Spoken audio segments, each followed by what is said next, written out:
ini adalah VGA yang paling cocok disandingkan dengan Ryzen 5 5600G. Kira-kira RTX yang seri berapa ya?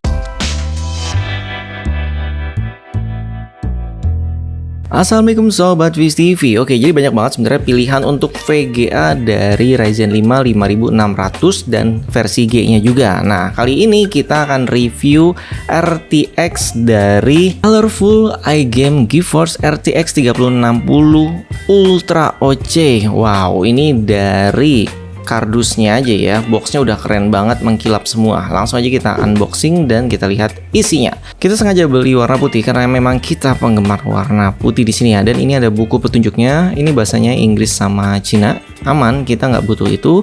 Kemudian ini dia VGA-nya. Wow, ini warnanya keren ya. Ada garis-garisnya kayak sporty gitu. Langsung aja kita buka. Ini lebih tebal daripada VGA yang pernah kita review sebelumnya ya. Jadi kita udah review yang 3060, 3060 Ti, kemudian juga 3080 Ti.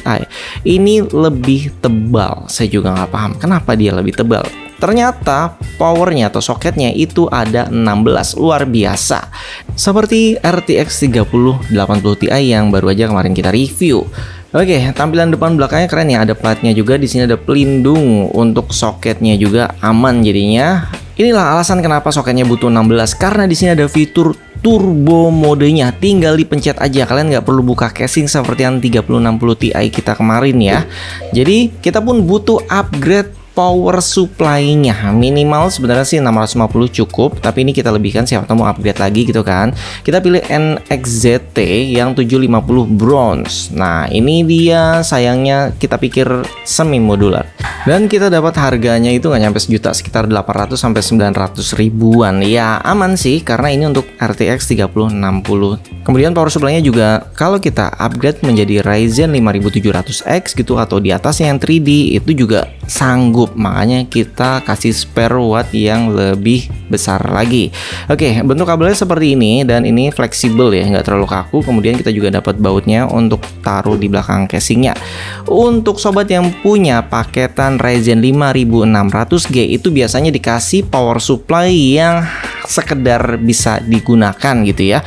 Jadi standarnya itu kalau bisa dibilang nggak masuk ke dalam kelas tier A, B, C. Nah, kalau yang kita beli barusan NXZT itu masuk dalam tier C. Jadi sangat cukup sekali, kecuali kalau kalian mau beli 4070 ke atas atau 3080 ke atas, itu otomatis kalian butuh yang tier A ya kalau bisa ya. Saatnya kita ganti power supply-nya. Jadi kalau ada yang nanya kenapa bang harus diganti, ya karena nggak kuat ya. Ini power supply-nya nanti bisa meleduk, bahaya. Lagi pula power supply ini nggak ada PCIe-nya, buat VGA-nya nggak ada. Nah, ini aja kopong ya, nggak ada isinya gitu power supply-nya. Oke, langsung aja kita copot dan kita buat rumah baru nih. Jadi ini memang harus dipatahkan ya untuk bisa naruh VGA-nya. Dan tenang aja, itu juga banyak yang jual kok. Kalau misalkan kalian salah buka, itu tinggal beli aja, ada yang jual. Oke, ini kita mau masukin seperti biasa. Kok keras gitu ya, nggak segampang biasanya. Jadi kita cari apa yang aneh. Kenapa ini kayak ngeganjel, nggak bisa didorong. Biasa, pasti ada drama di saat kita masang VGA. Kalau nggak di casingnya, ya di motherboardnya, atau mentok fan, atau mentok apa gitu. Nah, ini pun kita bingung, kenapa dia nggak mau masuk. Oke, kita coba patahin satu lagi soketnya ya.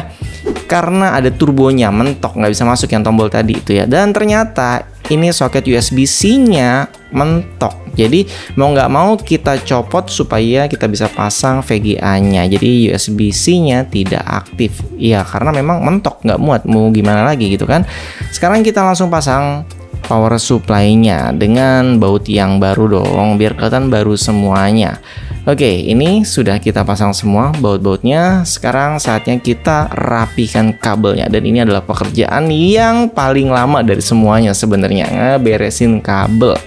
Oke, untuk kabelnya kita rapikan serapi mungkin ya.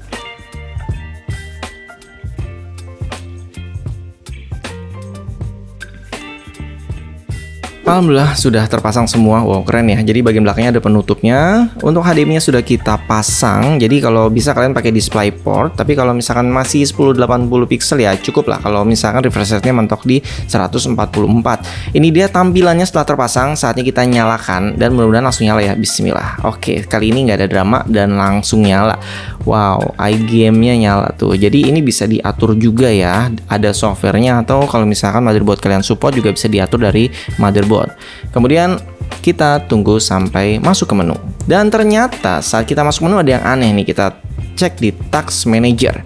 Tidak terdetek dong, tuh dia masih GPU dari IGP 5600-nya. Kenapa ini terjadi? Ya karena kita memang belum setting di BIOS-nya. Tadi udah terlanjur masuk ke Windows ya. Tuh kalau kita cek di sini untuk Ryzen 5600G-nya kebaca, tapi di saat kita cek display nggak ada.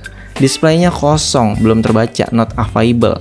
Jadi cara mengatasinya gimana ya? Kalian harus masuk dulu ke BIOS. Di sini ada langkah-langkah untuk mematikan. Jadi kalian juga bisa aktif dua-duanya ya. IGP-nya aktif dan VGA-nya aktif. Nah, di sini kita matiin karena memang nggak kepake lagi ya. Tulisan IGD ini jangan dipilih-pilihnya yang PEG. Jadi kita pakai yang grafik eksternal. Untuk integrated grafiknya kita pilih disable. Jadi RAM yang 2 GB-nya juga nggak kemakan ya. Yang kemarin kita jadikan 4 GB itu jadi nggak kepake. Makanya RAM-nya jadi lega. Kalau sudah di sini kita pilih VGA detection-nya menjadi ignore. Jadi supaya dia nggak aktif dua-duanya. Kecuali kalau kalian mau aktifkan dua-duanya silahkan bisa. Jadi misalkan nanti ngerender pakai RTX-nya untuk Adobe Premiere-nya, terus main gamenya pakai IGP-nya itu bisa. Atau kalian pakai mining RTX-nya, main gamenya pakai IGP itu bisa.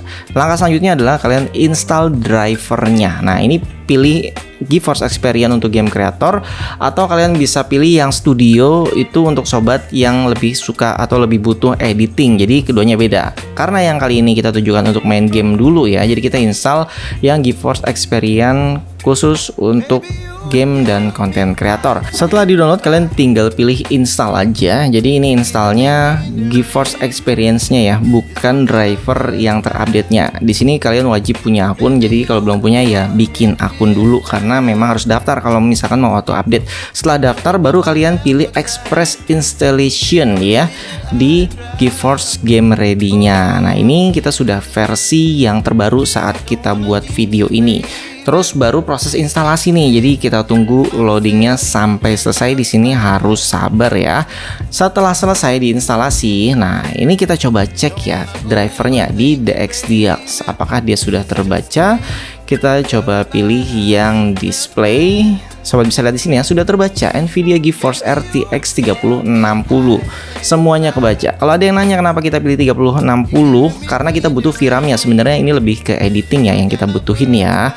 Jadi kita nggak pilih yang 4060. Memang sesuaikan dengan kebutuhan. Untuk memorinya juga lebih kecil sekarang ya, nggak nyampe 4 GB. Terus memorinya full, nggak kemakan oleh IGP-nya. Jadi benar-benar kita nggak pakai sama sekali di sini. Karena ya buat apa lagi? Karena nggak butuh sama sekali. Pada bagian ini kalian bisa start tour. Kalau untuk kalian yang baru, kalau sudah paham ya tinggal di skip aja. Jadi intinya optimasi game yang ada di PC kalian, di scan terus semua settingannya disesuaikan yang paling optimal untuk VGA-nya. Biasanya gitu ya. Oke, sekarang kita tes dulu. Yang pertama adalah render. Jadi perbandingannya kita tanpa VGA dan pakai VGA. Bedanya kira-kira berapa menit ya? Langsung aja kita tes yang 1080 pixel ya. Dan di sini sobat bisa lihat perbedaannya jauh banget. 170% ya peningkatan kecepatannya. Jadi worth it banget nih. Harga VGA dan harga PC-nya kan mirip ya. Jadi kita nambah VGA satu lagi itu speednya naik 170%. Jadi worth it banget daripada kalian harus beli PC-nya jadi dua. Karena satu VGA ini sama dengan kalian bisa beli PC yang sama gitu. Nah di sini kalian bisa lihat ya. Untuk main game GTA pun yang tadinya Vega 7 cuman bisa 1080 low setting, kita bisa pakai RTX 3060 di 1080 plus ultra setting rata kanan. Jadi rata kiri melawan rata kanan. FPS-nya pun beda jauh ya. Kalian bisa lihat di average-nya. Selanjutnya game Valorant sama Vega 7 biasanya kita rata kiri dan RTX-nya rata kanan di 1080 ya masih ya. Karena ini 1080 killer nih untuk RTX 3060. FPS-nya naik 200% lebih ya. Jadi lihat kan worth it banget kita nambah VGA daripada nambah PC satu lagi. Oke, terakhir adalah Forza Horizon yang memang berat ya. Di sini average-nya juga naiknya jauh ya, dari 38 ke 120 hampir ya. Ini juga bisa dibilang 200% lebih.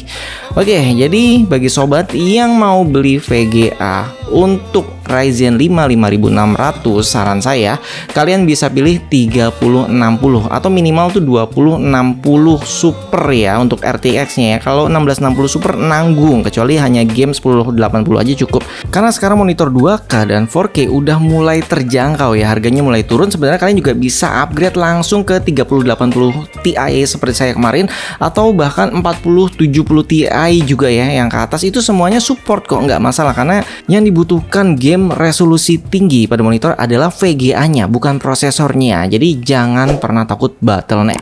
Oke, sampai di sini videonya. Jangan lupa support kami dengan cara like, subscribe, komen, dan share. Sampai jumpa kembali. Salam Sobat Twist TV. Wassalamualaikum warahmatullahi wabarakatuh. Link pembelian ada di deskripsi video ya.